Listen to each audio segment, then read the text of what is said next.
Hello risers, तो welcome back to channel. इस कहानी की शुरुआत में हम हमारी फीमेल लीड को देख पाते हैं, यानी कि फूजू को देख पाते हैं, जिसका इस ड्रामा के अंदर एंड्रू नाम होता है। उसकी अचानक से आंख खुलती है और वो खुद से यही कहती है कि मैं यहाँ पर कैसे आ गई। फिर जिस लड़की की बॉडी में वो थी, उसकी यादें, उसकी मेमोरीज उसे याद आ जाती है और उसे पता चलता है कि उसका जो हस्बैंड है उसने उसे धोखा दे दिया है और उसकी स्टेप सिस्टर के साथ बेड के ऊपर मजे कर रहा है। लेकिन एंड्रू को इससे घंटा ही फर्क नहीं पड़ता। वो तो सीधा उस रूम के अंदर जाती है जिसके अंदर उसका डाउरी था, जिस पर उसका हस्बैंड अपना हक जताने वाला था और उसे उस लड़की को देने वाला था जिसे वो पसंद करता था। लेकिन ये वाली एंड्रू पुरानी वाली एंड्रू थोड़ी न थी। ये तो फ्यूचर में एक बहुत ही फेमस एजेंट थी और इस वक्त इसके पास कुछ मैजिकल पावर्स भी थी। इस वजह से ये उस रूम के अंदर जाती, जिस रूम के अंदर डाउरी रखा हुआ था, तो पूरा डाउरी एक सेकंड के अंदर वहाँ से गायब कर देती है। और जिस रूम के अंदर उसका हस्बैंड दूसरी लड़की के साथ मजे कर रहा था बेड के ऊपर, उसके रूम के अंदर एक कपड़ा जलाकर फेंक देती, जिससे वहाँ पर आग लग जाती है। और फिर होना क्या था, बाहर जाके वो खुद ही चिल्लाने लग जाती है और फिर वहाँ पर भीड़ लग जाती है। और फिर अंदर से बेड से उठकर इन दोनों को भी बाहर भागना ही पड़ता है। बाहर आते ही इन दोनों की पोल खुल जाती है सबके सामने। अब जो लड़के के डैड थे वो उसे बुलाते हैं और उससे कहते हैं कि ये क्या हरकतें हो रही है। वो तो अपने डैड से कह देता है कि मैं एड से काफी ज्यादा प्यार करता हूँ। अबे जब प्यार था तो पहले बताना चाहिए था ना, दूसरी लड़की की जिंदगी क्यों बर्बाद करी। यहाँ पर एंड्रू काफी ज्यादा चालाक बनते हुए उससे कहती है कि अगर ऐसी बात है तो तुम्हें मेरा डाउरी मुझे वापस कर देना चाहिए, जबकि सारा डाउरी तो उसने पहले ही निकाल लिया था। तब ये एक बंदा आकर उन्हें बता ही देता है कि वो रूम जिसके अंदर डाउरी रखा हुआ था वो तो पूरी तरीके से खाली है। अब ये बंदा जिसने धोखा दिया था और इसके मॉम एंड डैड सभी कम्प्लीटली शॉक्ड थे, लेकिन एंड्रू तो बिल्कुल चिल बैठी हुई थी। वो तो साफ साफ कह रही थी कि मुझे इससे घंटा ही फर्क नहीं पड़ता, तुम मुझे डाउरी दो चाहे कैसे भी दो। अब एंजिन तो एंड्रू के सामने बैठकर उससे कहने लग जाती है कि हम तो बहुत अच्छे दोस्त है ना। एंड्रू वो बड़ी प्यार से कहती है कि मुझे अपनी लाइफ में तुम्हारी जैसी ग्रीन टी बिल्कुल भी पसंद नहीं है। खैर वो तो ये लाइन गाली देकर बोलती है। हम धोखेबाज बंदे को देख पाते हैं जो कि अपनी गर्लफ्रेंड के बारे में इतनी बुरी बात सुनकर एंड्रू के ऊपर गुस्सा करने के लिए आता है, लेकिन एंड्रू तो उसे डराते हुए कहती है कि अच्छा जी, अब धोखा भी तुम ही दोगे और गुस्सा भी तुम ही करोगे। दरअसल एंड्रू एक प्रिंसेस थी, लेकिन इस धोखेबाज ने उसे धोखेबाजी से फंसाया था। एंड्रू यहाँ पर उस बंदे को और उसके मॉम डैड को समझाते हुए और डराते हुए कहती है कि मैं तुम्हें सिर्फ हाफ मंथ दे सकती हूँ, इसके बाद तुम्हें पता है ना मैं क्या कर सकती हूँ। और फिर जाते हुए कहती है कि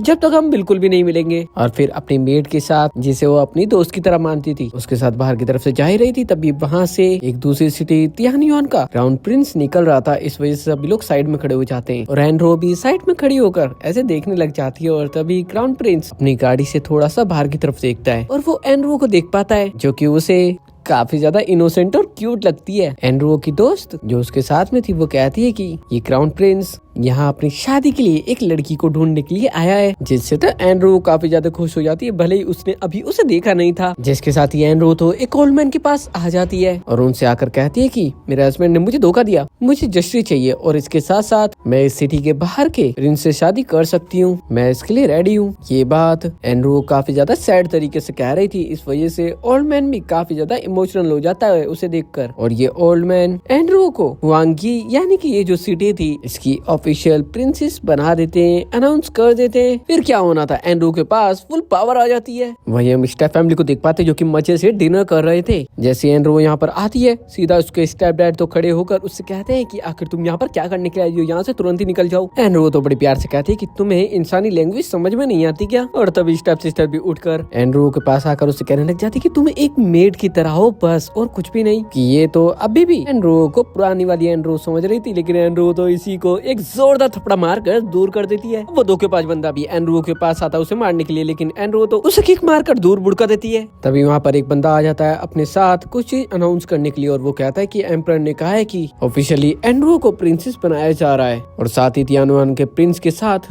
उसकी शादी तय की जा रही है। एंड्रू तो अपनी स्टेप फैमिली से कहती है अगर तुम मुझे अगली बार मिले तो मुझसे प्यार से बात करना। अब यहाँ सभी को ना चाहते हुए भी एंड्रू को रिस्पेक्ट देनी पड़ती है, क्योंकि अब ये लोग उससे कुछ भी नहीं बोल सकते थे। लेकिन इसके चाहते के साथ ही हम एंजिन और उसकी मदर को देख पाते जो कि साइड में जाकर एंजिन से कह रही थी कि तुम्हें कैसे भी कर एंड्रू की जगह उस प्रिंस के साथ शादी करनी पड़ेगी, तभी हम रॉयल फैमिली के अंदर अपनी जगह बना पाएंगे। जब एंड्रू अपनी दोस्त के साथ मार्केट के अंदर जाती है तो वो एक छोटी बच्ची को देख पाती है जो कि फ्लावर्स बेच रही थी। उससे बुरा लगता है तो वो उस छोटी लड़की के पास जाती है और उससे कहती है कि तुम ये फ्लावर्स मुझे बेच सकती हो। लेकिन जैसे ही फ्लावर्स लेती है उसके अंदर कुछ तो नशीली चीज थी वो बेहोश हो जाती है और उसकी आंखें एक बेड के ऊपर खुलती है जहाँ पर उसे पकड़कर रखा गया था और ये किसी और ने नहीं बल्कि उसके एक्स हस्बैंड ने किया था। एंड्रू अपनी मैजिकल पावर्स की मदद से अपने हाथ में एक मेडिसिन तो लेकर आ जाती है और चालाकी से वहाँ से कैसे तो आजाद होकर भागती है, लेकिन उसकी हालत अब भी खराब हो रही थी। वो पूरी तरह से होश में नहीं आ पाई थी। हम क्राउन प्रिंस लियू को देख पाते हैं जो कि एक जगह पर बैठकर ड्रिंक कर रहा था और खाना खा रहा था। अभी एंड्रो तो नशे की हालत में वहीं पर पहुंच जाती है और उसके पास ही चली जाती है। क्राउन प्रिंस भी उसकी मदद करने का फैसला करता है और उसे उठाकर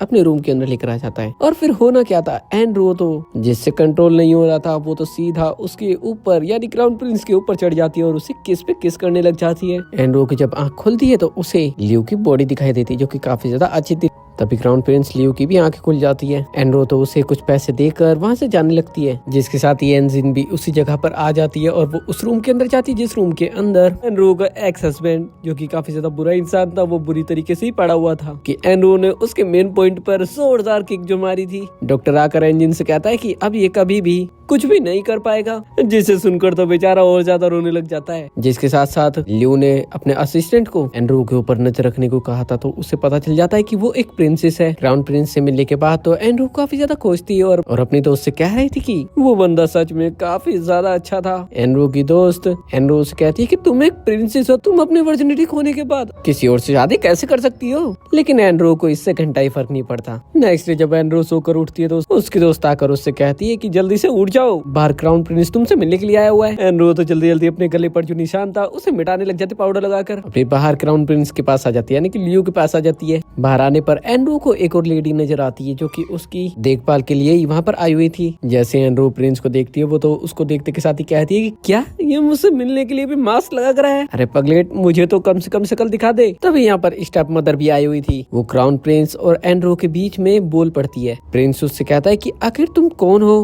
तभी साइड में खड़ी वो लड़की जो कि एंड्रू की हेल्प के लिए यहाँ पर आई हुई थी वो स्टेप मदर को एक थप्पड़ मारकर चुप करा देती है और कहती है कि जब दो लोग एक दूसरे से अच्छे से बात कर रहे हैं तो तुम बीच में क्यों बोल रही हो। एंड्रू जैसे ही उस लड़की को देखती है वो अपनी दोस्त से कहती है कि आखिर ये लेडी इतनी ज्यादा बैडेस कैसे है, इसने तो बिना सोचे उसे थप्पड़ मार दिया। इसके साथ जैसे ही एंड्रू और प्रिंस पार्क की तरफ आते हैं एंड्रू तो यहाँ पर नौटंकी करने लग जाती है बेहोश होने की, क्योंकि उसे जल्दी से जल्दी यहाँ से भागना था। वो तो क्राउन प्रिंस से कहती है कि मैं जब तक ठीक ना हो जाऊँ जब तक थोड़ा वेट करो फिर हम बात करेंगे। फिर वो यहाँ से फटाफट से भाग जाती है। जिसके बाद एंड्रू सिंजी नाम की उसी लेडी को अपने पास बुलाती है और पूछती है कि आखिर तुम मेरी इतनी ज्यादा केयर क्यों कर रही हो। तो सिंजी बताती है कि पिछली बार जो प्रिंसेस थी उन्होंने मेरी काफी ज्यादा हेल्प की थी, लेकिन उनके अंत के वक्त मैं उनकी हेल्प कर ही नहीं पाई थी, जिसके लिए मुझे काफी ज्यादा गिल्ट हुआ। मैंने अपना काम छोड़ दिया, लेकिन अब मैं उस गिल्ट को खत्म करना चाहती हूँ। इस वजह से मैं आपके लिए कुछ भी करूंगी। वही हम क्राउन प्रिंस को देख पाते हैं। उसे पता चल जाता है कि एंड्रू की मदर की डेथ के बाद उसके डैड ने एक दूसरी लड़की से शादी कर ली, जिसके बाद एंड्रू की लाइफ काफी ज्यादा खराब हो गई। लियो इस बात को बहुत अच्छे से समझ पाता है। उसे ये भी पता चल जाता है कि जिस लड़के के साथ उसकी शादी हुई थी उस लड़के ने भी उसे धोखा दे दिया। वही हम एंड्रू को देख पाते हैं जो कि एंजिन को अपने पास पकड़ के लेकर आती है। दरअसल एंजिन एंड्रू के खिलाफ कुछ तो पूरी अफवाहें फैला रही थी। इस वजह से एंड्रू सिंजी से कहती है कि इसकी अच्छे से खातिरदारी करना, मैं बाहर की तरफ जा रही हूँ। एंड्रू तो उस जगह पर आ जाती है जिस जगह पर उसने लियू के साथ गलती से नाइट स्पेंड कर ली थी। दरअसल ये वही जगह थी जिस जगह पर लोग नाइट स्पेंड करने के लिए आया करते थे। जिस लेडी की ये जगह थी वो तो बहुत सारे लड़कों को एंड्रू को दिखाती है, लेकिन एंड्रू को तो समझ में नहीं आता वो लड़का कहाँ गया जो मुझे उस रात मिला था। वही हम प्रिंस लियू को देख पाते हैं जो कि एंड्रू के पास जाने की प्लानिंग कर रहा था और उसके जो साथी थे वो उससे कह रहे थे कि क्या तुम एक प्रिंस हो, तुम इस तरीके से उसके पास नहीं जा सकते। लियू कहता है कि मैं इस तरीके से उसके पास नहीं जाना चाहता, मेरे पास एक दूसरा तरीका भी है। इसके साथ ही हम प्रिंसेस एंड्रू को देख पाते हैं जो कि गाड़ी से अपनी मेड के साथ मतलब अपनी दोस्त के साथ एक जगह से जा ही रही थी। तभी किसी लड़ाई की वजह से उसकी गाड़ी रुक जाती है और बाहर की तरफ आकर वो उस लड़ाई को रुकवाती है और उस बंदे से कहती है कि आखिर तुम एक इंसान को इस तरीके कैसे मार सकते हो। लेकिन सामने खड़ा बंदा कहता है कि यहाँ से निकल जाओ। तभी सिंजी उसे एक जोरदार थप्पड़ मारकर चुप करा देती है और कहती है कि वो यहाँ की प्रिंसेस है जिसे तुम चुप करा रहे हो। फिर तो वो बंदा खुद ही घुटनों पर बैठकर माफी मांगने लग जाता प्रिंसेस से। तभी एंड्रू उस लड़के की हालत देख पाती है जिसे वो लोग मार रहे थे। वो देख पाती है कि ये तो वही लड़का था जिसके साथ उसने नाइट स्पेंड कर ली थी। एंड्रू को उसके लिए काफी ज्यादा बुरा लगता है क्योंकि वो कहता है कि मेरी मॉम काफी ज्यादा बीमार है, मुझे उनके लिए पैसे चाहिए, मैं तो बस यहाँ पर मेहनत कर पैसे कमाने के लिए आया था। इस वजह से एंड्रू उससे कुछ पैसे दे देती है। दरअसल लियो बस इतना चाहता था कि एंड्रू को उससे बस प्यार हो जाए। इसके बाद लियो जब अपने रूम के अंदर बैठा हुआ था तभी उसका असिस्टेंट उसे बताता है कि एंड्रू ने उसके लिए कुछ गिफ्ट्स भेजे। उसने तो काफी सारे गिफ्ट दे दिए थे इसे, जिससे प्रिंस तो काफी ज्यादा हैरान था कि ये मुझे इतने सारे गिफ्ट दे क्यों रही है। तभी यहाँ पर एंजिन आ जाती है और वो लियो के लिए कुछ तो मेडिसिन लेकर आई थी क्योंकि लियो की तबीयत ठीक नहीं थी। लेकिन एंजिन तो सिर्फ यहाँ पर चालाकी करने के लिए आई थी। वो अपने साथ कोई मेडिसिन नहीं लेकर आई थी, बल्कि एक नशीली चीज लेकर आई थी, जिसकी वजह से प्रिंस को काफी ज्यादा नशा होने लग जाता है। लेकिन एंजिन उसके क्लोज जा पाती उससे पहले ही वो तो उसे दूर बुड़का देता है, जिसकी वजह से उसका सिर एक जगह पे लग और वो बेहोश हो जाती है। वहीं दूसरी तरफ हम एंड्रू को देख पाते जो कि बाथटब के अंदर लेट कर मजे से नहा रही थी गर्म गर्म पानी से, और लियो नशे की हालत में उसके पास पहुंच जाता है और वो एंड्रू को किस करने के लिए जाता है। वो एंड्रू उसे रोक देती है, लेकिन वो फिर दोबारा किस करने के लिए जाता है। एंड्रू फिर दोबारा से रोक देती है, लेकिन वो कैसे तो कर ही लेता है और फिर करता ही चला जाता है। और जब एंड्रू की आंख खुलती है वो तो प्रिंस की तरफ देखकर कहती है कि एक तरफ मेरी जिससे शादी होने वाली है वो जस्ट नेक्स्ट डोर पर है और ये कमरे के अंदर। लेकिन अब एंड्रू को कौन बताए कि यही वो लड़का है जिससे उसकी शादी होने वाली है। एंड्रू तो लियो से कहती है कि अब से मेरे क्लोज आने की कोशिश मत करना, लेकिन प्रिंस बड़े ही प्यार से कहता है कि मेरी मॉम के ठीक होने के बाद मैं यहाँ से दूर चला जाऊंगा और फिर ये सब दोबारा कभी भी नहीं होगा। एंड्रू कहते हैं कि मैं तुम्हारी मदद कर सकती हूँ, लेकिन प्रिंस लियो कहता है कि तुमने पहले ही मेरी काफी ज्यादा मदद कर दी है, इस वजह से अब मुझे तुम्हारी हेल्प की जरूरत नहीं है। मैं तुम्हें परेशान करना नहीं चाहता, लेकिन आपको जब भी मेरी जरूरत हो तुम मुझे आप बुला सकती हो। ये कहकर लियो तो यहाँ से चला जाता है। इसके बाद हम प्रिंस को देख पाते हैं जो कि एंड्रू से मिलने के लिए आता, वो भी प्रिंस बनकर। और यहाँ पर एंड्रू तो लगातार उसे इग्नोर कर रही थी, लेकिन लियो से तो उसके क्लोज जाने से रहा ही नहीं जा रहा था। इस वजह से वो तो उसे देखता देखता ही कहीं खो जाता है और उसे किस कर लेता है। लेकिन फिर ऐसा दिखाता है जैसे कि अभी उसने कुछ किया ही ना हो, और एंड्रू भी उससे ज्यादा कुछ नहीं कह पाती क्योंकि वो उसका फ्यूचर हस्बैंड जो था। जिसके बाद एंड्रू अपने डैड के पास जाती है फिर दोबारा से डाउरी की बात करने के लिए, क्योंकि उसके डैड ने उसकी मदर को धोखा जो दिया था और उनका डाउरी रख लिया था। जब एंड्रू अपने डैड से वो डाउरी मांगती है तो उसके डैड तो उससे कहते हैं कि क्या तुम अपने डैड को ही थ्रेट दे रही हो। एंड्रू तो काफी ज्यादा हंसते हुए कहती कि नहीं नहीं नहीं नहीं, मैं ऐसा कुछ भी नहीं बोल रही। एंड्रू तो बड़े ही प्यार से अपने डैड से कहती कि वो मैं नहीं चाहती ना कि शैन फैमिली पूरी तरीके से बर्बाद हो जाए, क्योंकि मेरी दूसरे राज्य के प्रिंस से शादी होने वाली है। फिर वो अपने डैड से राइट करवाती है कि तुम मुझे पूरा डाउरी दे रहे हो और साथ ही एंड्रू का शैन फैमिली से कोई भी रिलेशन नहीं है, इस वजह से मुझे तंग मत करना फ्यूचर में। वही दूसरी तरफ हम स्टेप सिस्टर यनजिंग को देख पाते हैं जिसे एक जगह पर एंड्रू ने बांध कर रख रखा था। तभी वहाँ एक बंदा मास्क लगाकर अंदर की तरफ आता है। वो बंदा यनजिंग से कुछ सवाल कर ही रहा था कि तभी एंड्रू उस रूम के अंदर आ जाती है और वो उस बंदे को जाने से पहले हल्का सा देख पाती है। एंड्रू तो आते के साथ स्टेप सिस्टर से कहती कि आखिर तुम लास्ट नाइट प्रिंस के साथ क्या करना चाहती थी? तुम्हें पता नहीं कि वो मेरा फियांसे है, अगर तुमने उसे चोट पहुंचाने की कोशिश की तो मैं क्या कर सकती हूँ? क्या तुम उसे कंट्रोल करना चाहती हो? जिसके साथ ये एंड्रू स्टेप सिस्टर से ये भी कहती है कि तुम्हारे डैड ने तुम्हें घर से बाहर निकाल दिया है, जिस बात पर एंजिन को तो भरोसा ही नहीं होता। इस वजह से एंड्रू उसे एक डॉक्यूमेंट दे देती है जिसके ऊपर वो उसके डैड से लिखवा कर लेकर आई थी। अब एंजिन का शैन फैमिली के साथ कोई भी कनेक्शन नहीं था, इस वजह से जो एंड्रू का एक्स हस्बैंड था जो कि कह रहा था कि मैं एंजिन से काफी ज्यादा प्यार करता हूँ, वो मन के अंदर ही कहता है कि जब इसका शैन फैमिली से कोई भी कनेक्शन है ही नहीं तो ये मेरा साथ क्या ही देगी और इसे साथ रख कर मुझे क्या ही मिलेगा। इस वजह से दोनों एक साथ लड़ते हैं, जिसके साथ ही एंड्रू को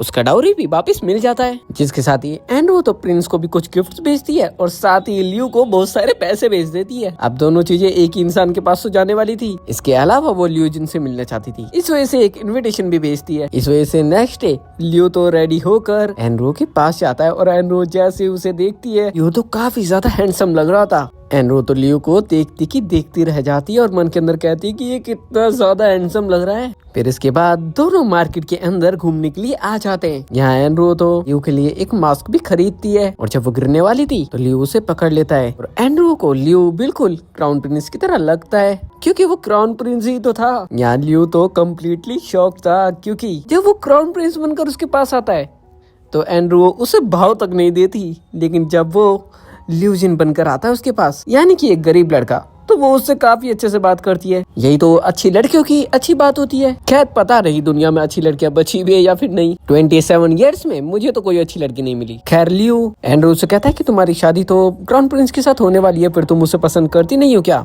एंड्रू कहते है कि क्राउन प्रिंस वो तो बहुत बेकार है, वो तो मुझसे सही से बात तक नहीं करता। मेरी और उसकी शादी तो एक पॉलिटिकल शादी है और कुछ भी नहीं। मुझे क्राउन प्रिंस से कई ज्यादा पसंद तो तुम हो। अब एंड्रू सोचती कि मुझे जल्दी से जल्दी लियो को उसके घर पर छोड़ना चाहिए, क्योंकि मुझे क्राउन प्रिंस से मिलने के लिए भी तो जाना है, लेकिन उसे कौन पता है क्राउन प्रिंस ही तो उसके साथ में है। जैसे ही क्राउन प्रिंस अपने घर का दरवाजा बंद करता है वैसे वो तो वहां से भाग जाती है और क्राउन प्रिंस भी जल्दी से रेडी होने लग जाता है, यानी कि अपने कपड़े चेंज करने लग जाता है और जल्दी से बाहर आकर खड़ा हो जाता है। वहीं एंड्रू भी फटाफट से उसके पास आ जाती है और दोनों ही ऐसा दिखाते हैं जैसे कि वो इससे पहले मिले ही ना हो। एंड्रू तो यहाँ पर प्रिंस के लिए कुछ खाने को भी लेकर आई थी, जिसके साथ ही एंड्रू प्रिंस को एक हार्वेस्ट फेस्टिवल के अंदर लेकर आ गई थी। फिर एंड्रू प्रिंस से कहती कि अब मेरे साथ मिलकर डांस करो, ये रोमन लोग क्या करते हैं। प्रिंस को तो ये डांस आता ही नहीं था, इस वजह से एंड्रू उसे सिखाने लग जाती है, जैसे कि पहले लेफ्ट पैर उठाना, फिर राइट, फिर लेफ्ट, फिर राइट, फिर आगे जाकर क्लैप करना, फिर पीछे आना। और जब एंड्रू प्रिंस को ये सिखा रही थी वो काफी ज्यादा क्यूट लग रही थी। तभी यहाँ पर इनके ऊपर कुछ बंदे हमला कर देते हैं, इन्हें मारने के लिए आए थे। प्रिंस तो बिना कुछ देखे एंड्रू को प्रोटेक्ट करने लग जाता है और जब वो ऐसा कर रहा था तो एंड्रू उसे देखे जा रही थी और वो खुद से कहती कि ये तो सिर्फ एक पॉलिटिकल मैरिज थी, फिर ये इस तरह मुझे प्रोटेक्ट क्यों कर रहा है। इस दौरान प्रिंस को चोट लगी थी, इस वजह से एंड्रू उसे उठाकर अंदर की तरफ लेकर आ जाती है। अंदर आने पर लियो बेहोश हो जाता है, इस वजह से एंड्रू उसका मास्क हटा देती है और जैसे ही वो मास्क हटाती है वो तो कम्प्लीटली शॉक्ड रह जाती है, क्योंकि उसे पता चल गया था कि ये ही लियो जिन है। लेकिन वो उस मास्क को वापस से लगा देते जल्दी से। तभी वहाँ पर प्रिंस के साथी भी आ गए थे। जब एंड्रू अकेली थी प्रिंस के साथ में तो फिर वो अपनी मैजिकल पावर का यूज करके कुछ मेडिसिन लेकर आ जाती है और जिससे वो प्रिंस का इलाज कर पाती है। अब एंड्रू को तो पता था कि लियो ही प्रिंस है, इस वजह से वो प्रिंस को बताती नहीं है, उसे सब पता चल गया है, बल्कि वो तो उल्टा उसे टीज करने लग जाती है। वो जानबूझकर उसके सामने लियो जिनिए का नाम लेती है ताकि प्रिंस बेड पर ही पसीने पसीने हो जाए। बेचारा प्रिंस डर के मारे बेड से बिल्कुल बुड़कने वाला होता है, इतना कम नहीं था। एंड्रू कहती है कि मुझे किसी से मिलने के लिए जाना है और वो यानी कि प्रिंस समझ जाता है ये लियो से मिलने के लिए जा रही है, अब मुझे लियो बनना पड़ेगा, जबकि उसकी घंटा भी हालत नहीं थी खड़े होने तक की। फिर भी बेचारा कैसे तो उस जगह पर पहुंच जाता है, वो भी एंड्रू से पहले। एंड्रू के पूछने पर वो कहता है कि अब उसकी मॉम बिल्कुल ठीक है, जैसा आप बोलो प्रिंसेस मैं वैसा ही करूंगा। एंड्रू कहती है कि तुम मेरे साथ खेलना चाहते थे ना, अब मैं तुम्हारे साथ खेलूंगी। जिसके साथ ही एंड्रू तो प्रिंस के पास पहुंच जाती है और वो उसके बेड पर आ गया था। जब प्रिंस एंड्रू से कहता है कि तुम वापस आ गई तो एंड्रू कहती कि हाँ मैं एक लड़के की हेल्प करने के लिए गई थी, वो बेचारा काफी ज्यादा गरीब है। प्रिंस कहता है कि तुम इतनी ज्यादा काइंड हार्टेड हो, ये तो अच्छी बात है। एंड्रू फिर प्रिंस से कहती है कि एक काम करते हैं, मैं लियो को यहीं पर ही बुला लेती हूँ, वो लड़का काफी ज्यादा अच्छा है। एंड्रू तो अपनी दोस्त को ऑर्डर भी दे देती है, लेकिन प्रिंस उसके जाने से पहले ही उसे रोक देता है, क्योंकि एंड्रू ने प्रिंस का हाथ पकड़ रखा था और वहीं पर बैठा रखा था। तो फिर लियो कहाँ से आता, इसलिए एंड्रू यहाँ से बाहर चली जाती है। तभी प्रिंस का असिस्टेंट यहाँ पर आता है और उसे एक बात बताता है एंड्रू के बारे में कि एंड्रू डाउरी वाले रूम के अंदर गई तो थी, लेकिन वहाँ से सारा खजाना उसके बाद गायब हो गया। आखिर अकेला एक इंसान ये सारा खजाना एक बार में गायब कैसे कर सकता है। प्रिंस कहता है कि जरूर से ये एंड्रू का कोई सीक्रेट है, मैं जल्दी इसका पता लगा कर रहूंगा। इसके साथ ही नेक्स्ट डे प्रिंस तो एंड्रू को काफी सारा खजाना गिफ्ट कर देता है, मतलब कि उसके अंदर काफी ज्यादा ज्वेलरीज और गोल्ड एंड सिल्वर्स थे, जिसे देखते ही एंड्रू तो काफी ज्यादा खुश हो गई थी। यहीं पर हम स्टेप सिस्टर को भी देख पाते हैं जो कि कुछ काम कर ही रही थी। तभी यहाँ पर वो बंदा आ जाता है जिसने उसके साथ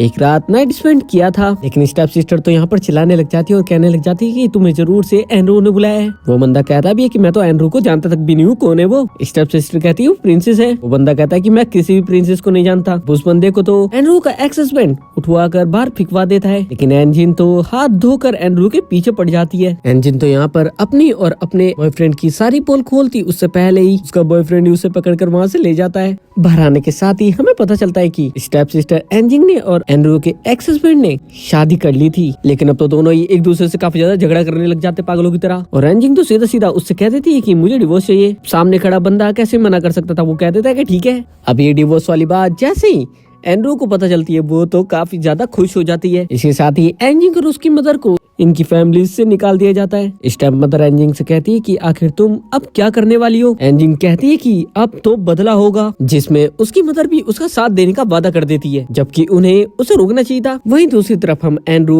और प्रिंस को देख पाते हैं, दोनों की अब शादी हो चुकी थी। यहाँ के एम्परर ने एंड्रू का काफी ज्यादा साथ दिया था, इस वजह से जाते हुए एंड्रू भी थोड़ी सी इमोशनल हो जाती है। इसी के साथ एंड्रू तो तियानुआन आ जाती है। लियो इसी जगह का तो प्रिंस था। इतना सब कुछ तो हो गया था, लेकिन प्रिंस ने अभी तक अपना मास्क नहीं हटाया था। अब रात को जब दोनों सोने के लिए जा ही रहे थे तभी यहाँ पर अचानक से बहुत सारे बंदे एक साथ हमला कर देते। प्रिंस के काफी सारे सैनिक उन्हें रोकने लग जाते और इस दौरान वहाँ पर किसी गैस के आ जाने से लियो की काफी ज्यादा तबीयत खराब होने लग जाती है, उसकी हालत बिगड़ने लग जाती है। ये दोनों एक जगह पर जाकर छुपते ही है कि तभी यहाँ पर काफी सारे बंदे आ जाते। प्रिंस तो कुछ कर नहीं सकता था, इस वजह से एंड्रो को अपनी मैजिकल पावर्स का इस्तेमाल करना ही पड़ता है। इसके बाद तो एंड्रो आग जलाकर प्रिंस से कहती है कि वो वहाँ पर आ जाए, लेकिन इससे प्रिंस को जरा सा फर्क नहीं पड़ता, उसकी तबीयत खराब ही थी। इस वजह से एंड्रो उसकी क्लोज जाने लग जाती है तो वो उसे रोक देता है और खुद को ही चोट पहुंचाने की कोशिश करता है। तभी एंड्रो उससे कहती है कि तुम्हें मुझसे अब इतना भी छिपाने की जरूरत नहीं है, मुझे पता है कि तुम कौन हो,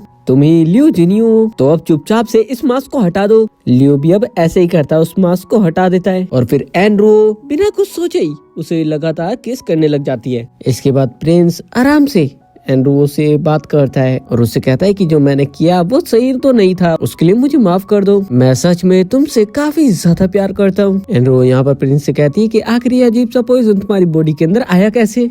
प्रिंस बताता है कि 3 साल पहले मुझे किसी ने ड्रिंक में मिलाकर ये दे दिया था। अब नेक्स्ट डे प्रिंस अपने एम्परर के पास जाता है और उनसे कहता है कि मैं वापस आ गया। एम्परर कहते हैं कि तुम्हारी वाइफ कहाँ पर है। प्रिंस कहता है कि वो थोड़े से काम में बिजी है और यहीं पर हम एक और बंदे को देख पाते हैं। ये इविल बंदा प्रिंस को देखकर कहता है कि ओह तो तुम जिंदा बच गए। यहाँ पर जो एम्परर था वो प्रिंस के ऊपर गुस्सा कर रहा था और कह रहा था कि तुमसे उन स्टूडेंट को बचाया भी नहीं जा सका। और यहाँ जो इविल बंदा था वो एम्परर से कहता है कि डैड अब गुस्सा मत करो, मैं आपके लिए एक एलिक्सर लेकर आया हूँ, ये आपको काफी ज्यादा एनर्जी देगा। एम्परर तो अपने बेटे से काफी ज्यादा खुश हो जाता है। अब एम्परर प्रिंस की वाइफ यानी कि एंड्रो से मिलना चाहते थे, इस वजह से प्रिंस नेक्स्ट डे उसे महल के अंदर लेकर आता है। यहाँ हम उसी विलेन बंदे को देख पाते हैं यानी कि सुवोंग को, जो कि एंड्रो को घूर घूर कर देख रहा था, लेकिन प्रिंस उसका हाथ पकड़ लेता है। महल के अंदर आने के बाद सुवोंग तो अपने डैड के सामने और महल के अंदर सभी के सामने लियो की काफी ज्यादा इंसल्ट करने लग जाता है और कहने लग जाता है कि तुम बीमार और कमजोर एक इंसान हो, तुम इस राजगद्दी पर नहीं बैठ सकते, इस वजह से तुम्हें क्राउन प्रिंस का ये जो सपना है इसे छोड़ देना चाहिए। तभी एंड्रो गुस्से से खड़ी होती है और सभी के सामने उससे कहती है कि मेरी शादी क्राउन प्रिंस के साथ हुई है तो तुम बीच में क्यों बोल रहे हो। अब ये एक एंशिएंट टाइम था और यहाँ पर लड़कियां ज्यादा कुछ नहीं बोल सकती थी महल के अंदर, इस वजह से एम्परर को गुस्सा आ जाता है और वो एंड्रो को तो सजा नहीं दे पाता, लेकिन वो प्रिंस को वहाँ पर सजा देने लग जाता है। यहाँ हम सुवोंग को देख पाते हैं जो कि एंड्रो के पास आकर उससे मजे ले रहा था, उससे कह रहा था कि देखो देखो तुम्हारा हस्बैंड किस तरीके से पिट रहा है। अब यहाँ पर एंड्रो उसे तो मार नहीं सकती थी, इस वजह से वो चालाकी से उसे साइड में ले जाकर अपनी तरफ अट्रैक्ट करती है और जैसे ही सुवोंग उसे गाल पर टच करने के लिए जाता ही है तभी एंड्रो तो नीचे बुड़क जाती है और चिल्लाने लग जाती है और कहने लग जाती है सुवोंग बहुत ज्यादा बुरा है, इसने मुझे मारा। तो ये देखकर प्रिंस को भी काफी ज्यादा गुस्सा आ जाता है, वो अब तक तो नहीं बोला था लेकिन अब खड़ा होकर सुवोंग को एक बार के बुड़का देता है नीचे। सीजी यहाँ पर एम्परर से कहती है कि हमारी प्रिंसेस इतनी दूर से ट्रैवल करके यहाँ पर आई और उसके साथ सुवोंग इस तरीके से बिहेव करेगा, इसे सजा मिलनी चाहिए। जिसके बाद तो सुवोंग की अच्छे से धुलाई होती पिछवाड़े पे मार मार के, लेकिन सुवोंग की मॉम को उसकी काफी ज्यादा फिक्र हो रही थी क्योंकि वो यहाँ की क्वीन जो थी। जब वो अपने बेटे को अंदर लेकर जाती है तो दोनों चालाकी से प्लान बनाते हैं एंड्रो को फंसाने का। वही हम एंजिन को भी देख पाते हैं क्योंकि वो भी तो एंड्रो से बदला लेना चाहती थी, जबकि गलती इन्हीं सब की थी, बल्कि एंड्रो की तो गलती थी ही नहीं। अब एंजिन तो सुवोंग के पास जाती है और उसके साथ मिल जाती है। वही हम एंड्रो और प्रिंस को देख पाते हैं जो कि एक बियर हाउस की तरफ आए हुए थे। ये सुवोंग का बियर हाउस था और यहाँ पर काफी सारा सोना चांदी था। एंड्रो तो वहाँ पर एक सेकंड में सब कुछ गायब कर देती है और अपने सीक्रेट स्पेस में पहुंचा देती है, जहाँ पर एंड्रो सब चीजें सब सामान रखा करती थी। जिस जगह से एंड्रो ने सारा गोल्ड एंड सिल्वर गायब किया था उस जगह पर वो तो आग भी लगा देती है। जब सुवोंग यहाँ पर आता है वो तो काफी ज्यादा परेशान होकर अपने सैनिकों से पूछने लग जाता है आखिर यहाँ पर कौन आया था, लेकिन सैनिकों को तो घंटा पता था यहाँ पर कौन आया। तभी एंजिंग सुवोंग से कहती है कि बिल्कुल इसी तरीके से हमारे यहाँ का गोल्ड और सिल्वर भी चोरी हुआ था, जबकि वो सब पहले से एंड्रो हुआ था। लेकिन एंजिंग पूरा सच क्यों ही बताती, उसे तो लवली बनने का शौक था, सबकी नजरों में प्यारी जो बनना था। अब हम लवली के बॉयफ्रेंड को देख पाते हैं यानी कि सीजीएम सुवोंग को। इसके दिमाग में तो कुछ न कुछ इविल चलने लग जाता है। तभी यहाँ पर लवली अपने बॉयफ्रेंड सीजीएम को एक वार्म देते हुए कहती है कि इससे तुम उस प्रिंस को कंट्रोल में कर सकते हो, मेंटली भी और फिजिकली भी। जिसके बाद सुवोंग तो एंड्रो से मिलने के लिए एक जगह पर चला जाता है जहाँ पर एंड्रो आती तो है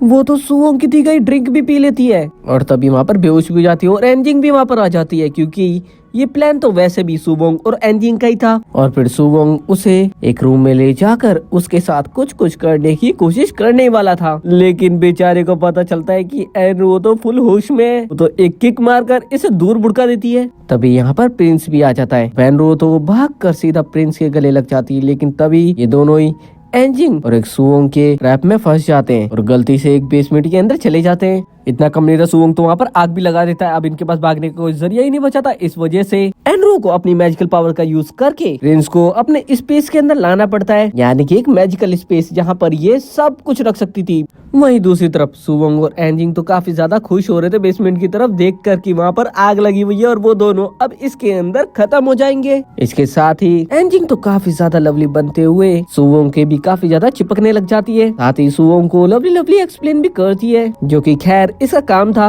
वरना ये बंदे कैसे फंसाएगी। लेकिन यहाँ पर जो सुवोंग था यानी कि सीजीएम, वो बंदा तो इस लवली से भी ज्यादा तेज था। वो तो इसी के ऊपर हमला करके इसे उसी बेसमेंट के अंदर फेंक देता है जहाँ पर आग जल रही थी। इसके बाद एनरो अपनी मैजिकल पावर का यूज करके यहाँ के एम्परर के पास जाती और उनको वो सारी बातें बताती है और उन्हें एक पिल भी देती है खाने को। उसके यहाँ से जाते के साथ ही यहाँ पर सुवोंग आ जाता है अपने डैड के पास में और उनके लिए वो एक सूप लेकर आया था और उन्हें जबरदस्ती पिलाने लग जाता है और कहने लग जाता है कि आपका टाइम खत्म हो चुका है, अब इस राजगद्दी पे मैं बैठूंगा। अब जैसे ही जबरदस्ती सूप पिलाने के बाद वो अपने डैड को देख पाता है जिनकी सांसें रुक चुकी थी, लेकिन सुवोंग को कौन बताए ये तो सिर्फ थोड़ी सी देर के लिए होने वाला था। यहाँ पर सुवोंग के साथ उसकी मदर भी मिली हुई थी। यहाँ पर ये दोनों ही काफी ज्यादा खुश हो जाते हैं और बोलते हैं अब तो राजगद्दी, ये राजमहल हमारा हुआ। फिर राजगद्दी पे जाकर मजे से बैठते हैं और पूरा राज्य अपने कंट्रोल में लेने के लिए रेडी होते हैं कि तभी पूरे महल के अंदर धुआं धुआं हो जाता है हर तरफ, जैसे दिल्ली का पोल्यूशन यहाँ पर आ गया हो। तभी यहाँ पर एंड्रो, प्रिंस और एम्परर इस तरीके से डेंजरस वाली एंट्री लेते हैं कि यहाँ पर जितने भी लोग थे, प्रिंस था, उसकी मदर थी, सभी लोग डर जाते हैं। ये तीनों ही एक स्पिरिट की तरह बोलने लग जाते हैं कि तुमने काफी ज्यादा बुरा काम किया था, अब तुम्हें इस चीज की सजा तो जरूर से मिलेगी। अब यहाँ पर इतना कम नहीं था, जो एम्परर थे वो भी बिल्कुल ठीक ठाक इस महल के अंदर आ जाते हैं। सुवोंग और उसकी मदर तो कम्प्लीटली शॉक रह जाते हैं कि आखिर ये एम्परर जिंदा कैसे हो गया। एम्परर के यहाँ पर आने से सारे सैनिक एम्परर के साइड हो जाते हैं। एम्परर अपने ही बेटे को काल कोठरी के अंदर डालने का हुक्म दे देते हैं, जिसके बाद एम्परर लियो को यहाँ का क्राउन प्रिंस बना देते हैं। अंत में दोनों अपनी राजगद्दी की तरफ, अपने महल की तरफ जा रहे होते बैठने के लिए। और इसी हैप्पी एंडिंग के साथ ये ड्रामा यहाँ पर खत्म हो जाता है। तो चैनल से पहले चैनल को सब्सक्राइब, वीडियो को शेयर जरूर से कर देना।